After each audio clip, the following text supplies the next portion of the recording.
I stared at the invitation for what must have been the 100th time. The cream-colored paper stock, thick between my fingers. The embossed golden letters catching the light from my office window. Grace Collins and Daniel Whitman request the honor of your presence. The words swam before my eyes as memories flooded back. Memories I had spent 11 years trying to forget. My assistant, Mia, knocked softly on the doorframe. "Miss Collins, the board is waiting in the conference room." "Thank you, Mia. I'll be right there." I slipped the invitation back into its envelope and tucked it into my purse. As CEO of Medova, one of the fastest-growing medical technology companies in the country, I couldn't afford to be distracted, especially not with our biggest product launch just weeks away. But ever since that invitation had arrived 3 weeks ago, I'd been unable to focus on anything else. 11 years. It had been 11 years since I'd seen my family. 11 years since they had essentially disowned me. And now, my younger sister was getting married, and for reasons I couldn't quite understand, she had invited me. The board meeting passed in a blur. I nodded at the right moments, asked appropriate questions, and approved the final marketing strategy for our groundbreaking cardiac monitoring device. On the surface, I was Amber Collins, 33-year-old CEO, the woman who had built a medical empire from the ground up. But inside, I was still that broken 22-year-old girl who had walked away from her family with nothing but a beat-up suitcase and unshakable determination. "Impressive numbers, Amber," said Richard Grant, our CFO, as we wrapped up the meeting. "We're projected to hit $500 million in revenue this year. The board couldn't be happier." I forced a smile. "That's what we do, right? Make the impossible possible."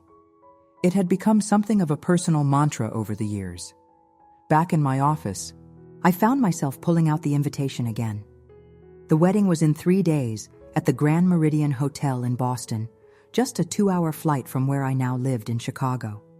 I had already RSVP'd, yes, though I had no idea what had possessed me to do so. Maybe it was curiosity. Maybe it was the need for closure. Or maybe, deep down, I still hoped for reconciliation, despite everything that had happened. "You're not seriously considering going, are you?" My husband Michael's voice brought me back to reality later that evening as we sat on the terrace of our penthouse apartment, the Chicago skyline glittering before us. Michael knew everything about my past, about the family that had deemed me unworthy because I didn't fit their picture-perfect image. "I've already said yes," I replied, swirling the wine in my glass. "I need to see them, Mike. I need them to see me." Michael reached across the table and took my hand.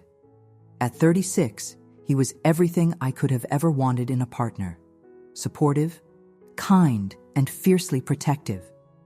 We had met 8 years ago at a medical conference where I was pitching my startup idea, and he, a venture capitalist, had been the only one willing to take a chance on me. "You don't need their validation," he said softly. "You never did." "It's not about validation," I said, though part of me wondered if that was true. "It's about facing my past so I can finally move forward. Besides," I added with a small smile, "aren't you just a little curious to see their faces when they realize who I've become?" Michael laughed. "That would be something to see. But what about Leo? Do you want him to meet them?" Our son Leo was just 6 years old, bright, curious, and the light of our lives.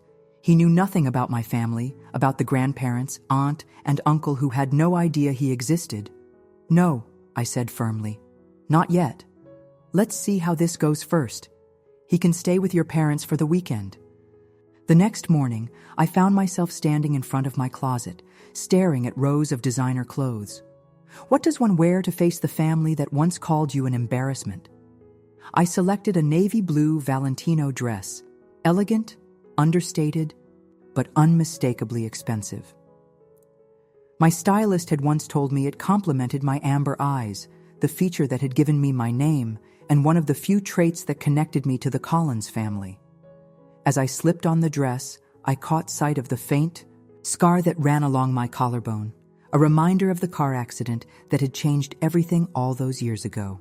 The accident that had taken my parents' attention, sympathy, and eventually love, and redirected it all toward Grace, the perfect daughter who had sustained more visible injuries. I wasn't resentful of Grace for that. She hadn't asked for any of it. But what came after, the way I was slowly erased from family photos and conversations, pushed aside for not being what they wanted, that still stung even after all these years. My phone buzzed with a text from Michael. Packing done. Flight tickets confirmed. Still sure about this? I texted back a simple yes before turning my attention to a call from our lead engineer about a last-minute issue with the production line. Work had always been my sanctuary, the place where I could prove my worth through tangible results rather than arbitrary standards of beauty or behavior. By the time Friday arrived, I had almost managed to convince myself that attending the wedding was a good idea. Michael and I dropped Leo off at his grandparents' house, our son blissfully excited about the weekend of spoiling that lay ahead of him. "Remember what we talked about," Michael said as our driver pulled up to the airport. "If it gets too much, we leave, no questions asked." I nodded, squeezing his hand. "I know, but I need to do this." The flight to Boston was smooth, and as we landed, memories washed over me of the city where I had spent the first 22 years of my life. We checked into our hotel, not the Grand Meridian where the wedding would be held, but a boutique place a few blocks away. I needed neutral territory, a place to retreat to if things went south. The rehearsal dinner was that evening, and though we hadn't been invited to that particular event, I found myself standing at the window of our hotel room, looking in the direction of the restaurant where my family would be gathering. "What do you think they're talking about?" I asked Michael, who was lounging on the bed, laptop open as he caught up on emails. "Probably the weather," he replied with a smirk. "Or the latest golf scores. Important stuff." I smiled despite myself.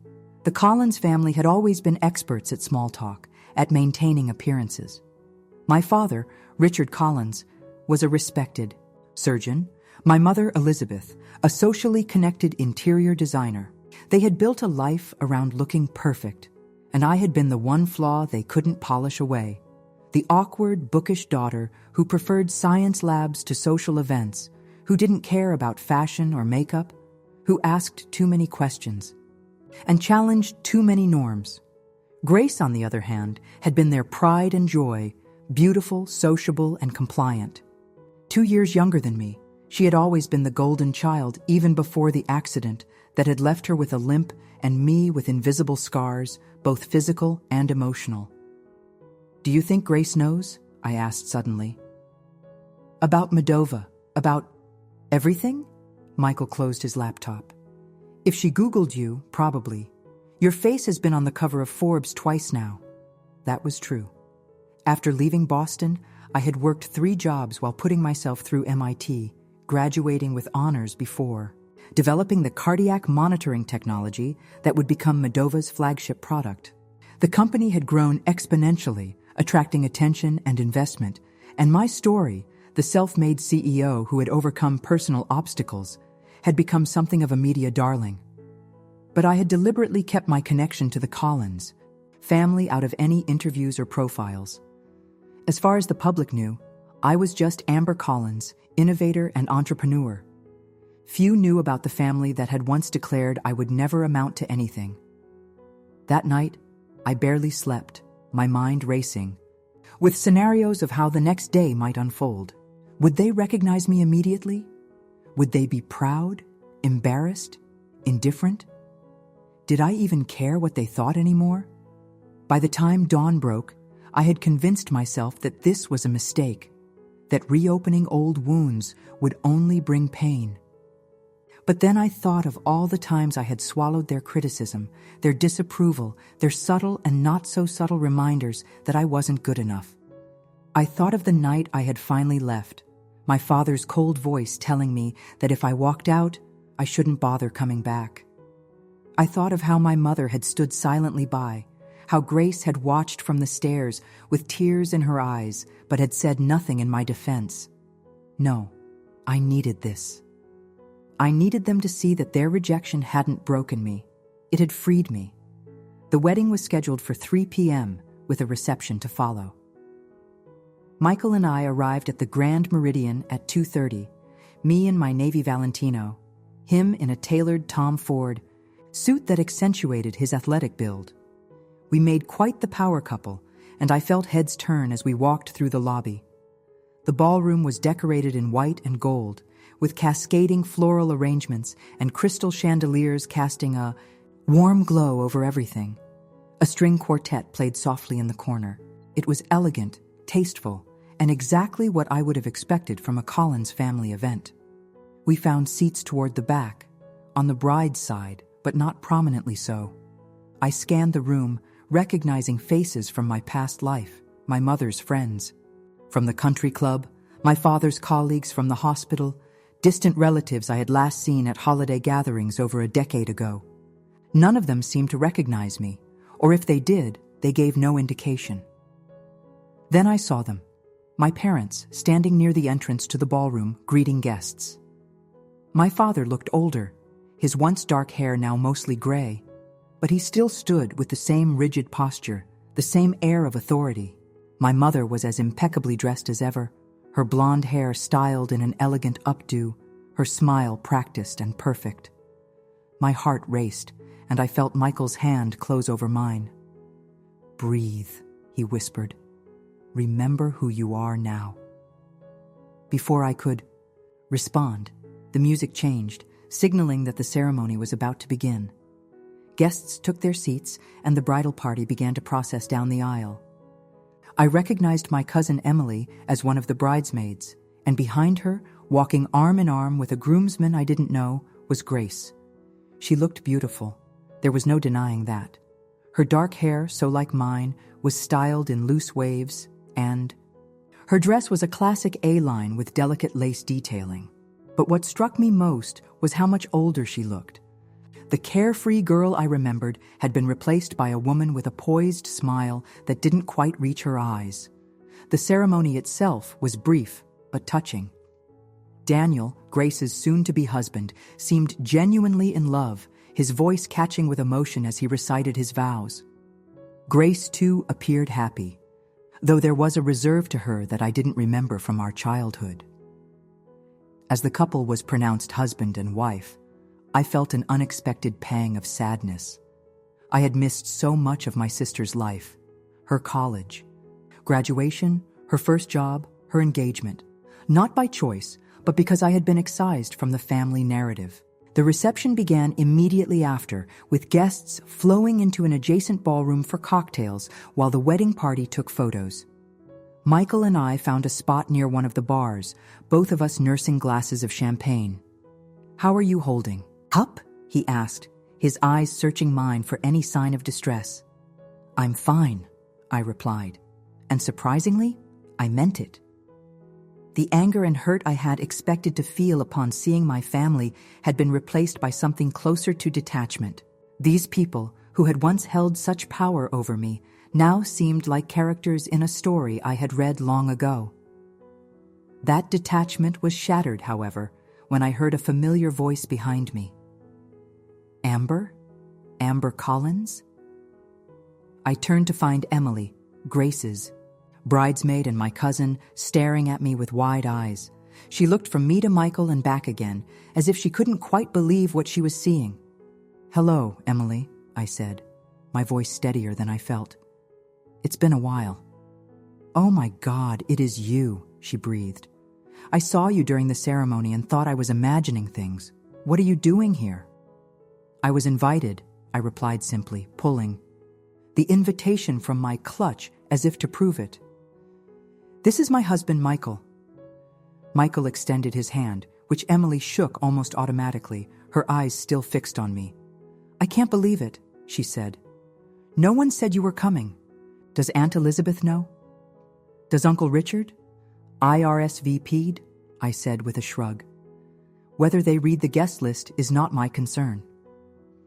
Emily seemed at a loss for words, her gaze traveling over my designer dress, the diamond studs in my ears, the confident way I held myself. I was no longer the awkward cousin she remembered.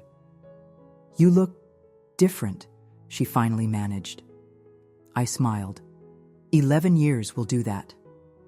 Before Emily could respond, another voice joined the conversation. This one deeper, male, and unmistakably authoritative. "Emily, your mother is looking for you." My father stood there, his expression unreadable as he took in the sight of me.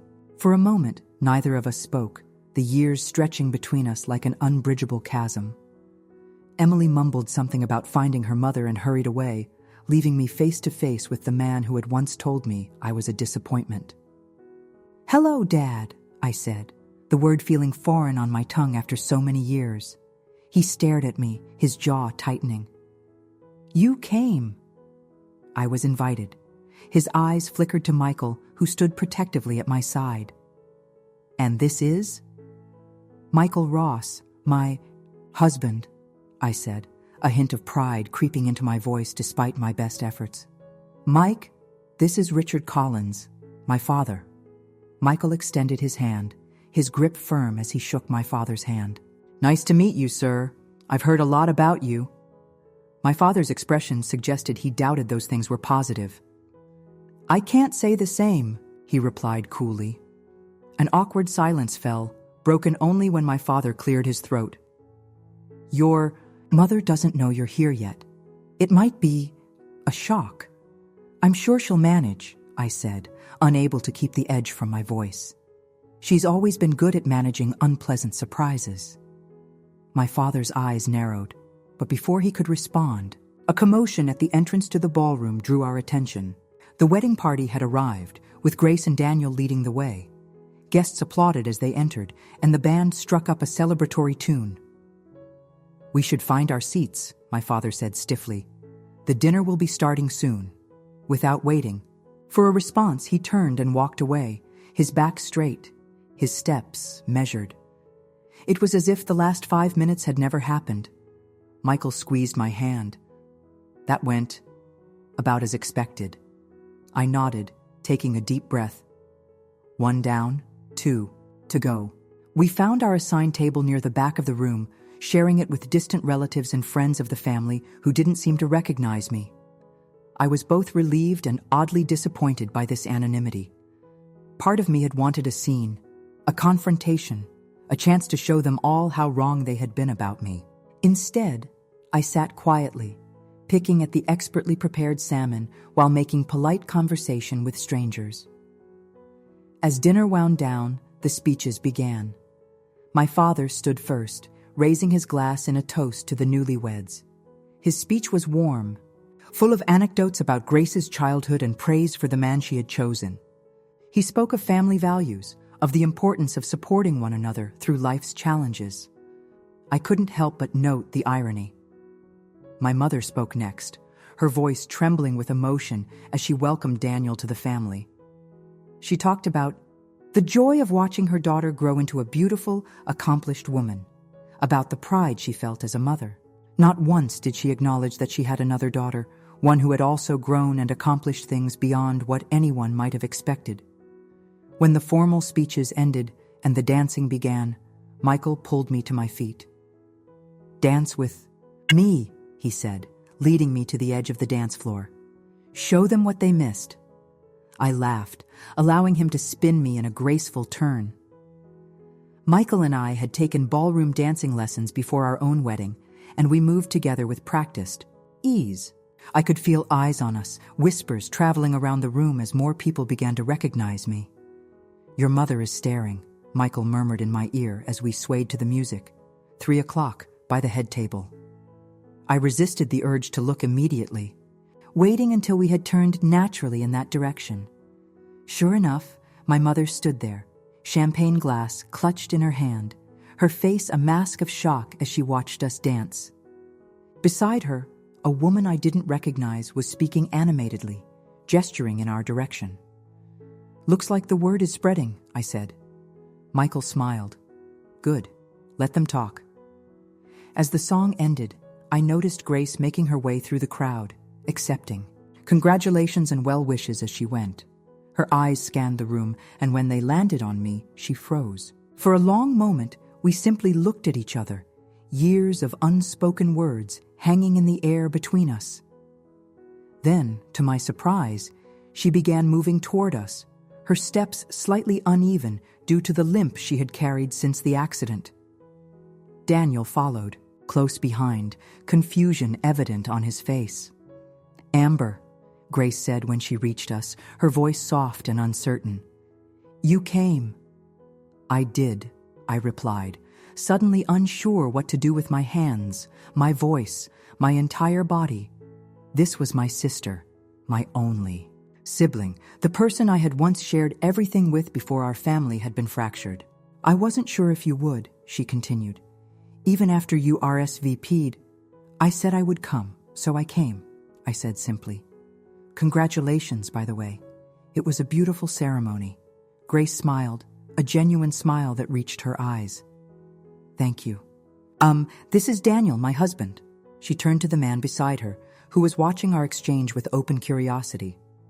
"Dan, this is Amber, my sister." Daniel's eyes widened slightly. "Sister? I didn't know you had a sister." The words hit me like a physical blow. He didn't know. Her own husband hadn't known about me until this moment. Grace had the decency to look ashamed. "It's complicated," she said softly. "We haven't seen each other in a long time." 11 years, I supplied, my voice sharper than I had intended. "Since I left for college." Daniel extended his hand, seemingly eager to diffuse the tension.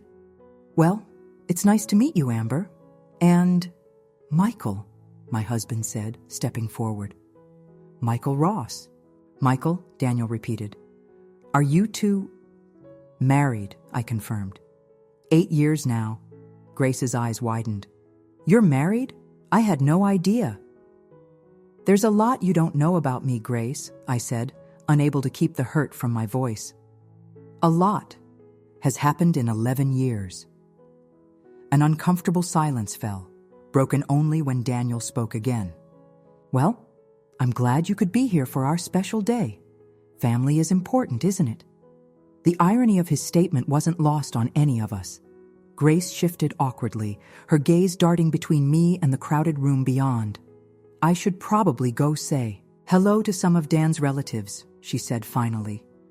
"But maybe we could talk later? Catch up a bit?" I nodded, not trusting myself to speak. As they walked away, I felt Michael's arm slip around my waist, steadying me.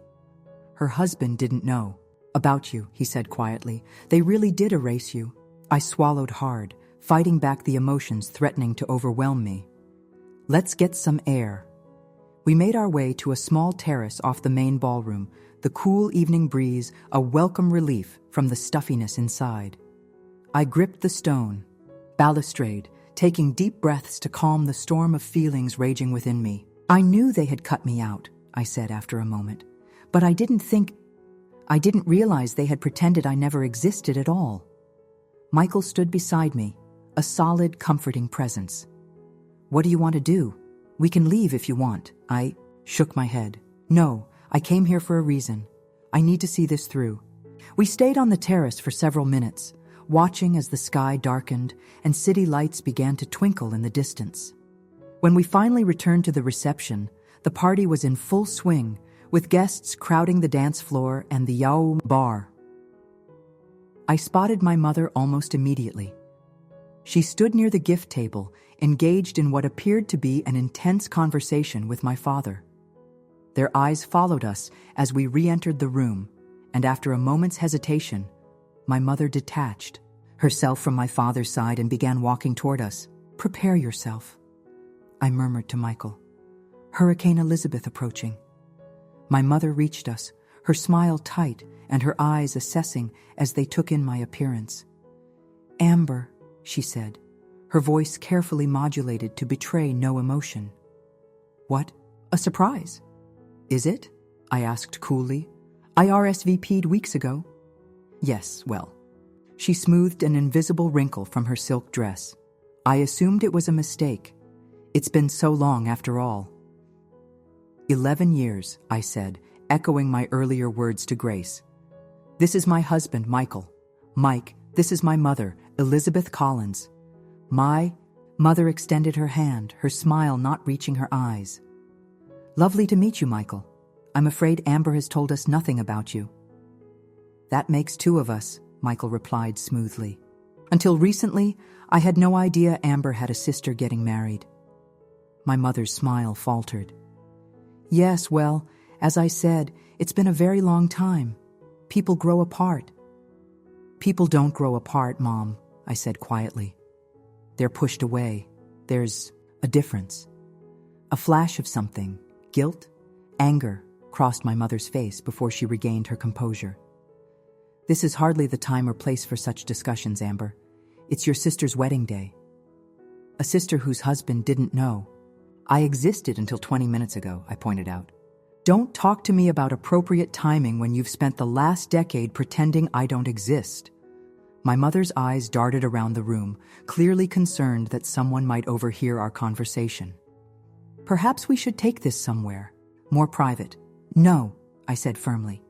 I didn't come here to be shuffled away to some back room for a family confrontation. I came to celebrate Grace's wedding, just like every other guest.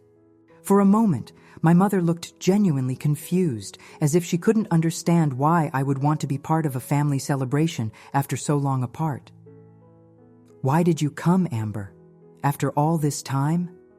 It was a fair question, one I had asked myself repeatedly since receiving the invitation. Because I was invited, I said simply, and because I wanted to see for myself what I'd been missing. Or rather, what I hadn't been missing at all. My mother flinched as if I'd slapped her. Before she could respond, a voice called her name from across the room, one of her friends, beckoning her over. I should go, she said, her social mask slipping back into place. It was unexpected to see you, Amber, and nice to meet you, Michael. As she walked away, I released a breath I hadn't realized I was holding. Well, that was pleasant, I said sarcastically. Michael placed a hand on the small of my back. You okay? Fine, I replied automatically, though we both knew it was a lie. Just need a drink. We made our way to the bar, where I ordered a whiskey neat, something stronger than the champagne being passed around by servers. As I took a sip, savoring the burn, I caught sight of my reflection in the mirrored wall behind the bar. I looked composed, confident, every inch the successful businesswoman I had become. But my eyes told a different story, betraying the hurt and anger that still lingered beneath the surface. Amber Collins?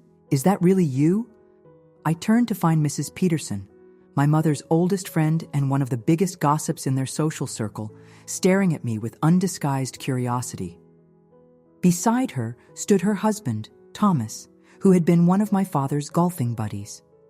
Hello, Mrs. Peterson, I said, forcing a smile. Mr. Peterson, it's been a long time.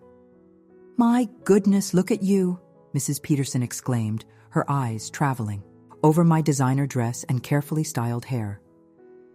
You've certainly changed. People do that, I replied mildly. This is my husband, Michael Ross.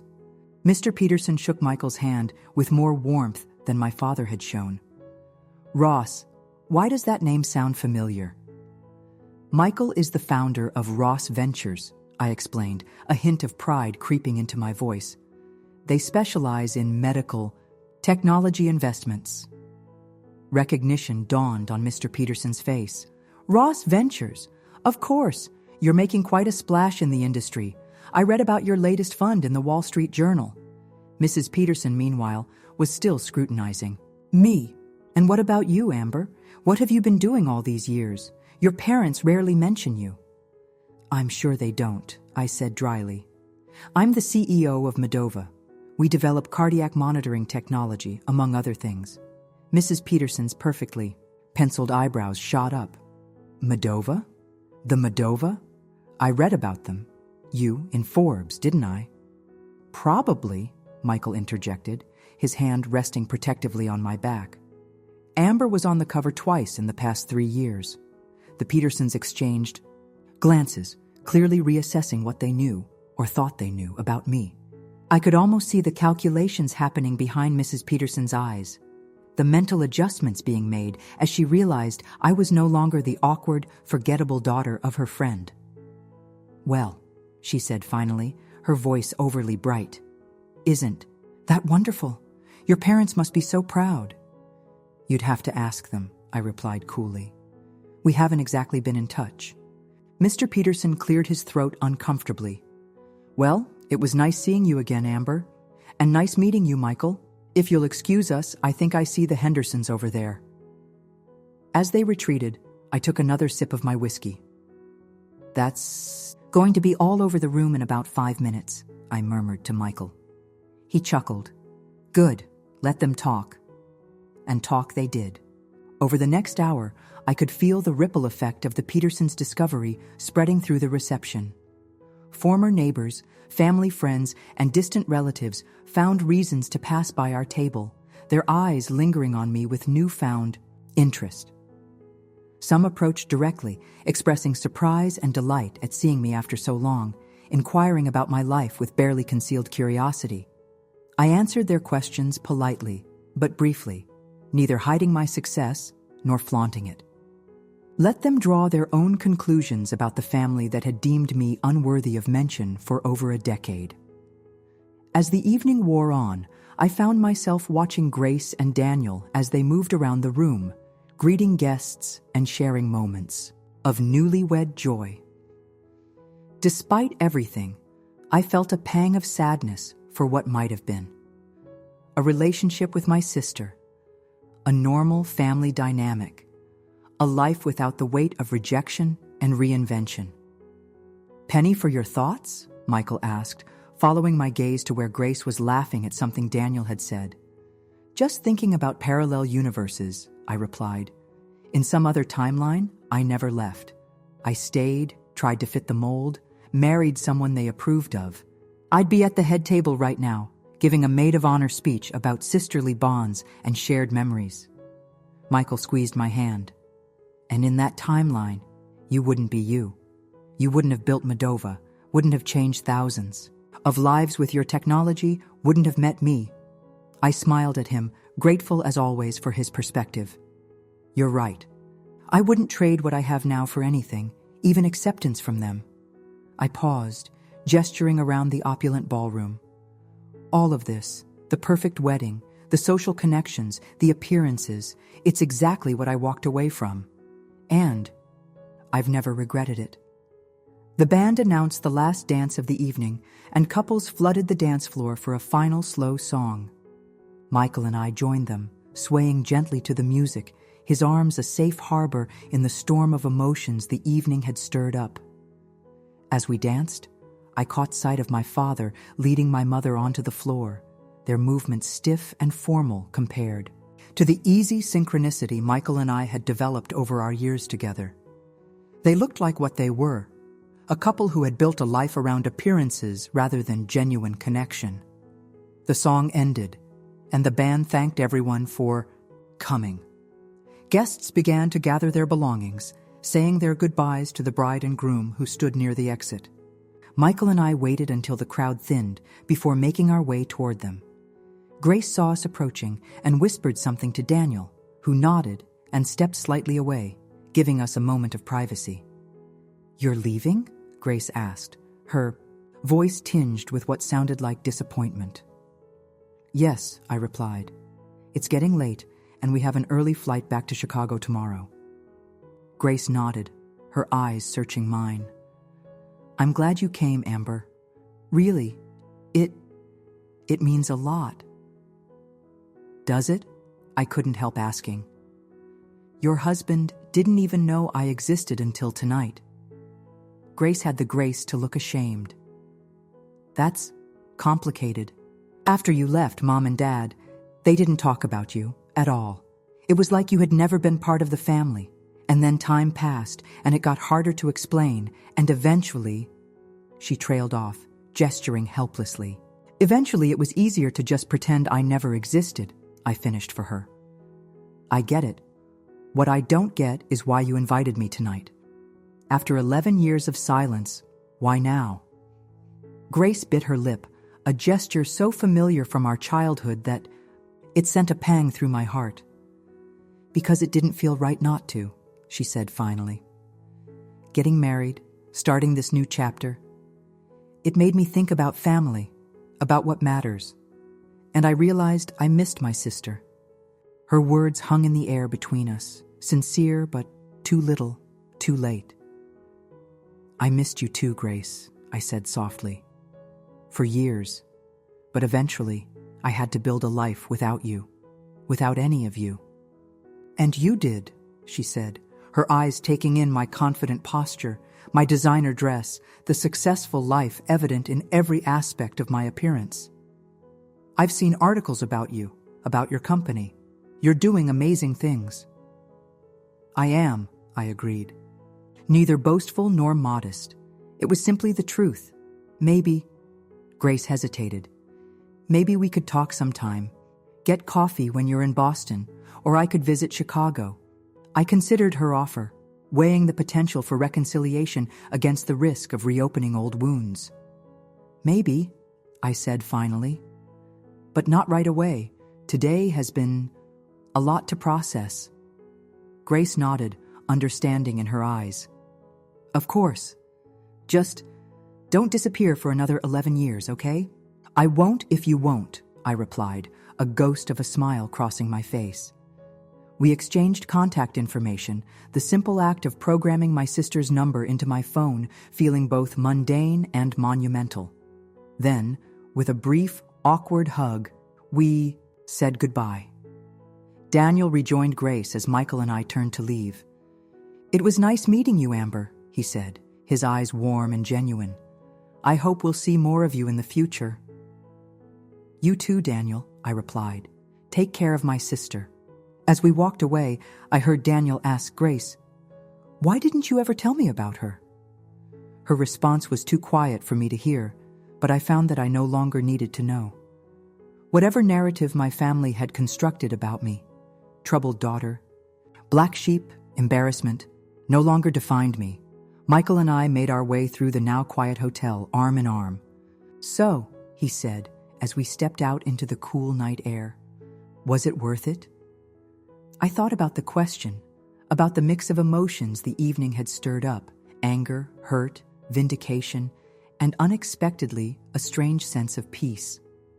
"Yes," I said, "finally. I think it was, not for them, but for me. I needed to see that I've truly moved on, that their approval or disapproval doesn't matter anymore." "And now?" he asked, hailing a taxi. "Now we go home," I said, thinking of our penthouse in Chicago, of Leo waiting with his grandparents, of the life we had built together. We go home to our family. The taxi ride to our hotel was quiet, both of us lost in our own thoughts. As we prepared for bed, I found myself pulling out my phone, scrolling to Grace's newly added contact information. On impulse, I typed out a message. "It was good seeing you today. Congratulations again. Amber." Her reply came almost immediately. "You too. Thank you for coming. Sleep well, sis." Sis. Such a simple word, yet it carried the weight of our shared history, the potential for a future relationship. I set my phone aside, not quite ready to unpack all the implications. Michael emerged from the bathroom, sliding into bed beside me. "Everything okay?" he asked, noting my pensive expression. "Getting there," I replied, settling into his embrace. "Just thinking. About second chances. Your sister?" he guessed. I nodded. "Maybe. We'll see." As I drifted off to sleep, I found myself thinking not about the past, but about the future, about the life I had created, the family I had chosen, and the woman I had become, not because of my birth family's support, but despite its absence. The next morning, as we prepared to head to the airport, my phone buzzed with a text from an unknown number. "Amber, it's your father. Your mother and I would like to meet for breakfast before you leave town. The hotel restaurant, 9 a.m. I showed the message to Michael, who raised his eyebrows. What do you want to do? I considered ignoring it, boarding our flight and leaving the Collins family drama behind once again. But something, curiosity perhaps, or the need for final closure, made me reply, "We'll be there." The hotel restaurant was busy with Sunday morning brunch goers when we arrived. My parents were already seated at a corner table, my father checking his watch impatiently, my mother fiddling with her napkin. "Should we place bets on what this is about?" Michael murmured as we made our way toward them. "My money's on damage control." "No bet," I replied. "That's definitely what this is." My parents rose as we approached, their postures stiff with formality. "Amber, Michael," my father said, gesturing to the empty chairs. "Thank you for coming." We sat, and an awkward silence descended, broken only when a waiter arrived to take our drink orders. Once he had departed, my father cleared his throat, clearly preparing for whatever speech he had rehearsed. "We wanted to talk to you before you left," he began, his voice measured and controlled. "About your situation." "My situation?" I repeated, arching an eyebrow. "You mean my life? My career? My marriage?" My father's jaw tightened. "Yes, all of that. We were surprised by what we learned last night." "That I'm successful?" I asked, unable to keep the edge from my voice. "Or that people now know I exist?" My mother placed a hand on my father's arm, a subtle signal for him to let her take over. "What your father means," she said, her voice smooth as silk, "is that we realize we've been out of touch, and perhaps that's created some misunderstandings." "The only misunderstanding," I said quietly, "was me thinking that my family would support me no matter what. That was cleared up quite effectively 11 years ago." My father's face reddened. "You were the one who left, Amber. You made that choice. After you told me I would never amount to anything," I reminded him. "After you made it clear that if I didn't fit your perfect family image, I wasn't welcome at all." A tense silence fell, broken only when the waiter returned with our drinks and took our food orders.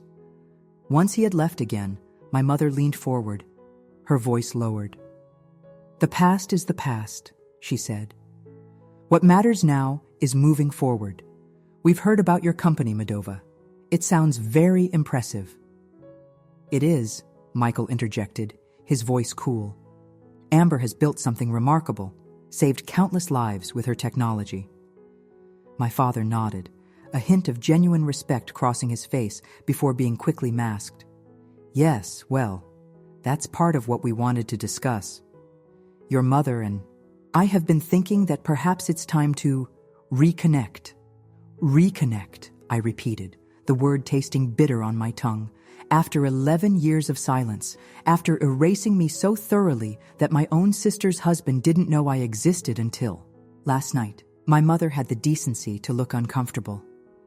"That was unfortunate. But families are complicated, Amber. Surely you understand that."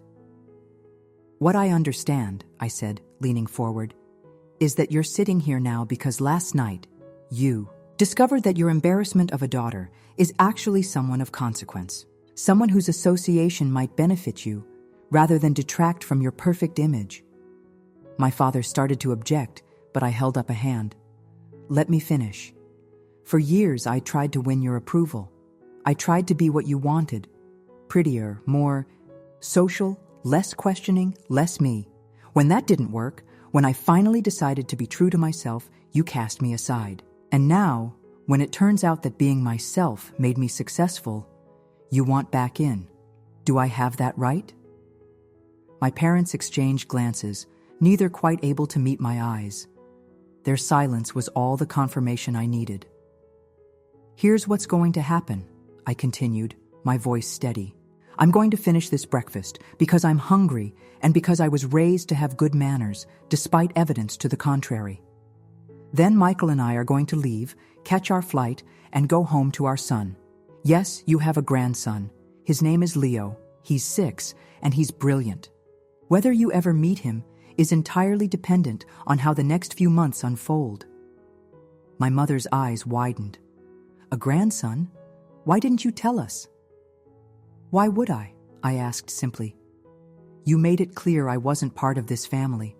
Why would I subject my child to people who rejected his mother?" The waiter arrived with our food, the tension at the table so thick he hurried away the moment everything was served. We ate in silence for several minutes, the only sounds the clink of silverware against plates and the murmur of conversation from nearby tables. Finally, my father spoke, his voice quieter than before. "What would it take, Amber, to repair things?" I considered the question, surprised by how little the answer meant to me now. "I don't know," I replied honestly. "I'm not even sure it's possible, or if I want it to be." "But you came to the wedding," my mother pointed out. "That must mean something." "It meant I was curious," I admitted. "And maybe, somewhere deep down, I wanted you to see who I've become. Not so you would suddenly decide I was worthy of your love. That ship has sailed, but so you would know what you missed out on by choosing your image over your daughter." My father flinched, the first genuine reaction I'd seen from him all morning. "That's not fair, Amber, isn't it?" I countered. "Tell me, Dad, if I had stayed, if I had married some appropriate young doctor from your social circle, if I had played the dutiful daughter role, would you have supported me the way you supported Grace? Would I have been good enough then?" he said. Didn't answer, which was an answer in itself. "That's what I thought," I said quietly. "For what it's worth, I forgive you. Not because you deserve it, but because holding on to that anger and hurt hasn't served me for a long time. I've built a life I'm proud of, with people who love me for exactly who I am. I don't need your approval anymore." My mother's eyes glistened, with unshed tears. "We made mistakes, Amber, terrible mistakes, but we're still your parents." "Biologically, yes," I agreed, "but being a parent is more than DNA. It's showing up, supporting, loving unconditionally. Something I've learned with Leo." We finished our meal in silence, the weight of unresolved emotions hanging heavy in the air. When the check came, my father reached for it, but Michael was faster. "Allow me," he said, sliding his credit card into the leather folder. "Consider it a wedding gift." As we stood to leave, my mother touched my arm hesitantly. "Will you at least think about what your father asked? About repairing things?" I looked at her, really looked at her, seeing beneath the perfect makeup and designer clothes to the woman who had stood by while her husband pushed their daughter away. "I'll think about it," I said finally. "But I won't promise anything. And I won't be the one to reach out. If you want a relationship with me, with your grandson, you'll have to make the effort." My father nodded stiffly. "We understand." We said our goodbyes, formal and restrained, so different from the tearful family farewells at nearby tables. As Michael and I walked away, I felt a strange lightness, as if setting these boundaries had lifted a weight I hadn't realized I'd been carrying. "You okay?" Michael asked as we exited the restaurant. "Actually, yes," I replied, surprised by how true it was. For the first time in a long time, I think I really am okay with all of this. With them, with who I am, with everything. He smiled, pulling me close for a moment. "Good, because who you are is pretty amazing." Our flight home was uneventful, and as we landed in Chicago, I felt the familiar sense of coming home, not to the city itself, but to the life I had built here, to the family Michael and I had created. Leo was waiting at his grandparents' house, bursting with stories about his weekend adventures and eager to show us the model rocket he had built with his grandfather. As he chattered away in the back seat of the car, I caught Michael's eye, sharing a silent moment of appreciation for the simple joy of our son's enthusiasm. That night, after Leo was asleep, Michael and I sat on our terrace, looking out at the Chicago skyline glittering against the night sky. "So," he said, swirling his wine, "think they'll call?" I considered the question. Maybe. My mother might, out of some sense of obligation or curiosity about Leo. My father, less likely. His pride won't let him admit he was wrong. And what about Grace? That's different, I said slowly. She was young when everything happened, more influenced by our parents than making her own choices. And she did invite me to the wedding, which was a first step. Michael nodded. So what now? I leaned back, looking up at the stars barely visible through the city's light pollution. Now we go on with our lives. The merger with Johnson Medical is next month. Leo has his science fair coming up. You have that conference in San Francisco. Life goes on. And if they do reach out? Then I'll deal with it then, I said simply. With boundaries and on my terms, but I'm not waiting for their call, not putting my life on hold for their approval. Not anymore. Michael raised his glass. To living life on your own terms. I clinked my glass against his. To knowing your own worth, even when others don't see it. The next morning, as I prepared for work, I found myself thinking about the wedding, about seeing my family again after so many years. There had been pain in that reunion, old wounds reopened, but also an unexpected sense of resolution. I had gone seeking something. Closure, perhaps, or validation. What I had found instead was the certainty that I no longer needed either. In my office at Medova, surrounded by the evidence of what I had built, the awards, the patents, the team that had grown from just me to over 200 employees, I felt a surge of pride untainted by thoughts of what my family would think.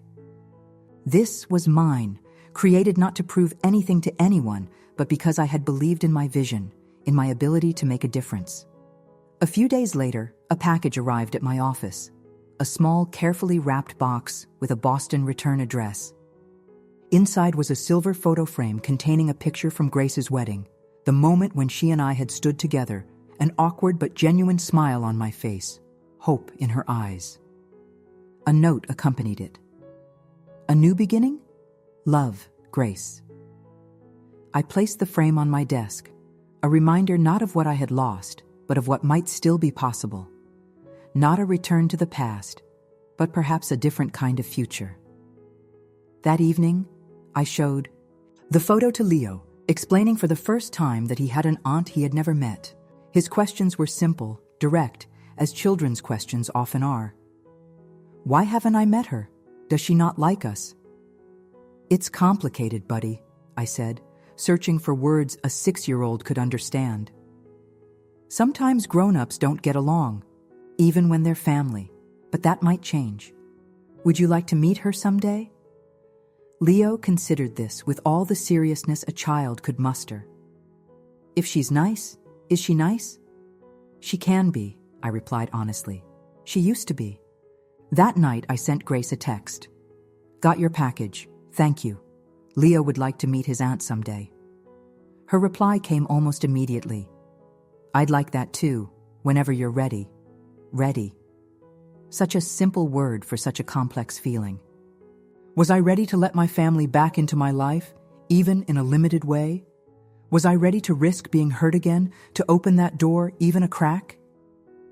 The answer, I realized, wasn't a simple yes or no. It was a cautious maybe, a willingness to see what might develop without expectations or illusions. Not for their sake, but for mine, for Leo's. For the possibility of healing old wounds and creating new connections on my own terms. A week later, I received another text, this one from my mother. We've been thinking about what you said. Would like to meet Leo, your terms. I showed the message to Michael, who raised his eyebrows. Sooner than I expected, he admitted. What are you thinking? I'm thinking, I said slowly, that Leo deserves the chance to know his grandparents, even if they've been less than perfect. But with clear boundaries and no expectation that everything is suddenly fixed. Your terms, he reminded me, echoing my mother's text. Yes, I agreed. My terms. I drafted and redrafted my response several times before settling on, we'll be in Boston for a conference next month.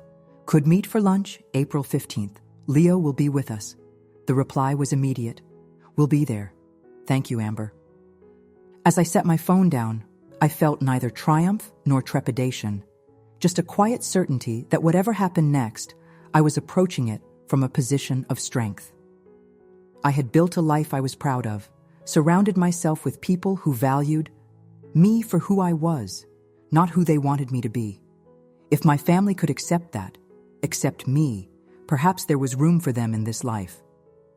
If not, I would continue on without them, as I had for the past 11 years. The night before we were due to fly to Boston, I found myself standing in Leo's doorway, watching him sleep. His face, so innocent in repose, bore traces of Michael and me, but also echoes of the Collins family. My father's determined chin, my mother's delicate nose, Grace's expressive eyes. He carried our history in his DNA, whether I acknowledged my family or not. "He'll be fine, you know," Michael said, softly, coming to stand beside me. "He's resilient, like his mom." I leaned into him, drawing strength from his steady presence. "I know. I just want to protect him from feeling like he's not enough, like I did." "That's not going to happen," Michael assured me. "Because, unlike your parents, we love him for exactly who he is, and because you'll never let anyone make him feel otherwise." I nodded, knowing he was right. The wounds of my childhood had shaped me, but they didn't define me, and they wouldn't touch my son if I had anything to say about it. The lunch with my parents was set for a small restaurant near our hotel, neutral territory where we could leave if things became uncomfortable. As we approached, Leo's hand in mine, I felt a familiar tightening in my chest, the old anxiety of trying to meet impossible expectations. I stopped, taking a deep breath. Michael squeezed my shoulder, a silent reminder that I wasn't that insecure girl anymore.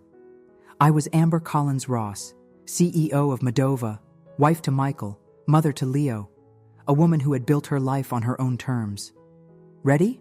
Michael asked. I looked, down at Leo, who gazed back with curious eyes, then at the restaurant where my parents waited to meet their grandson for the first time. "Ready," I confirmed, stepping forward not into the past, but into a future of my own making. When we entered the restaurant, I spotted my parents immediately, sitting stiffly at a corner table, dressed impeccably as always. My mother's eyes widened. When she saw Leo, her hand going to her throat in a gesture I remembered from childhood, her tell when she was genuinely moved. "Hello," I said simply as we reached the table. "Mom, Dad, this is Leo. Leo, these are your grandparents, Dr. and Mrs. Collins." Leo, ever the social butterfly, stuck out his hand confidently. "Hi, do you like rockets? I built one with Grandpa Ross, and it flew really high." The ice broken by a child's straightforward enthusiasm, we settled into an awkward but not unbearable lunch. My parents asked Leo questions about school, about his interests, about his friends. They were clearly charmed by him, as most people were, but I noticed something else in their interactions, a care I didn't remember from my own childhood, an effort to engage with who he was rather than who they might want him to be.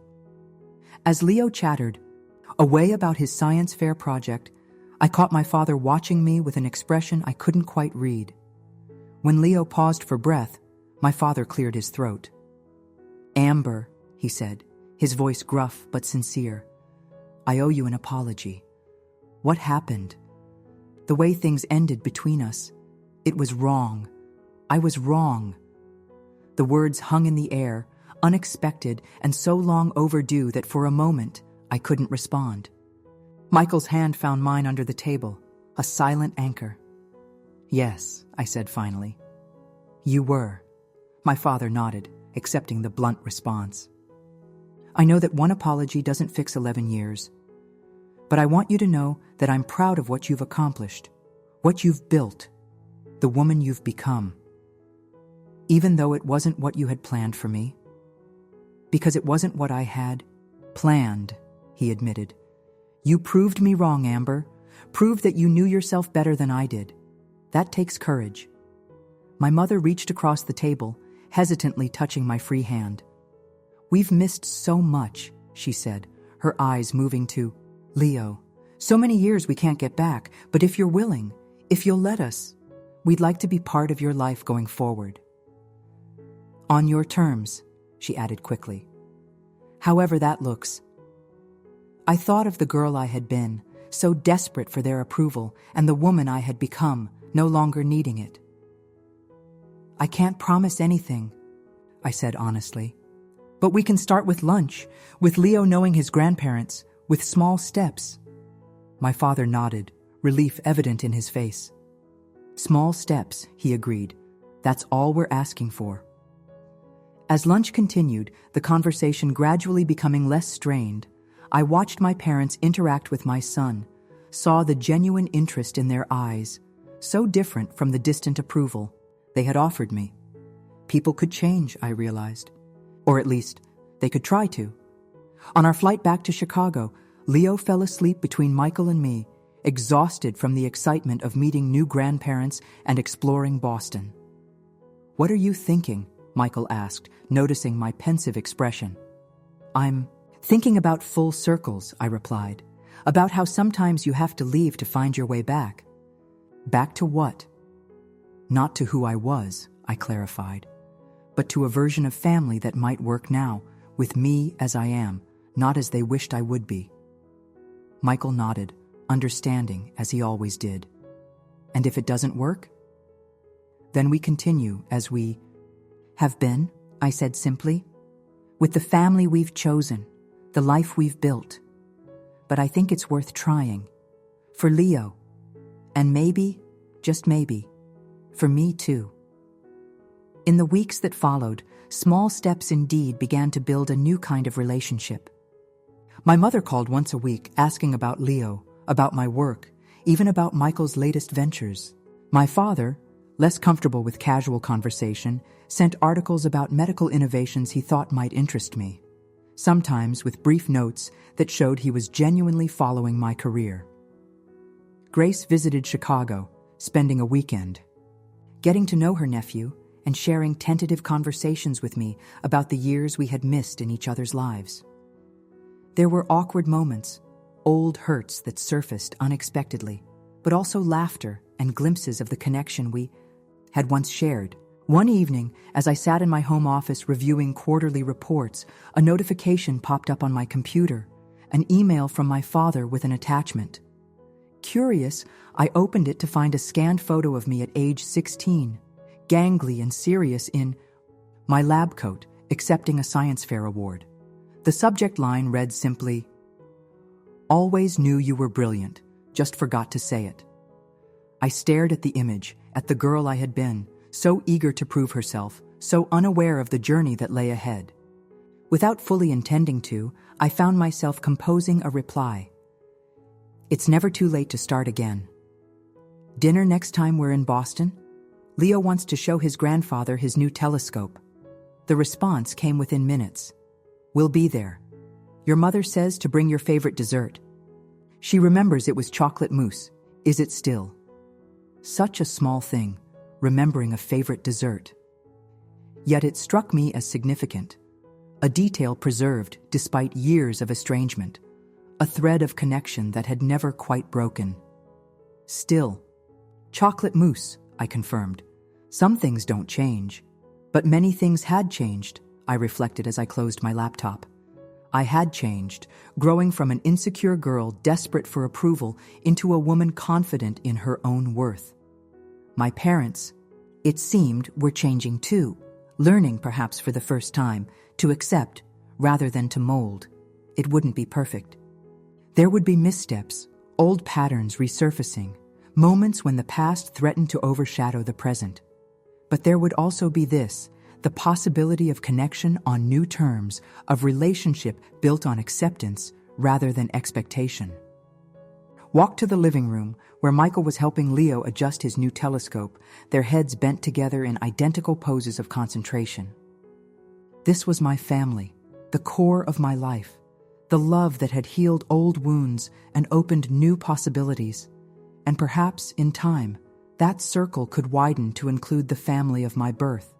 Not as they had once demanded I be, but as we all were now. imperfect, evolving, authentically ourselves. As Leo looked up from the telescope, his face alight with discovery, I knew with sudden clarity that this was what mattered. Not the past I couldn't change, but the future I could help shape. A future where my son would never doubt his worth, where he would know himself to be loved exactly as he was. And in that certainty, I found the peace I had been seeking all along.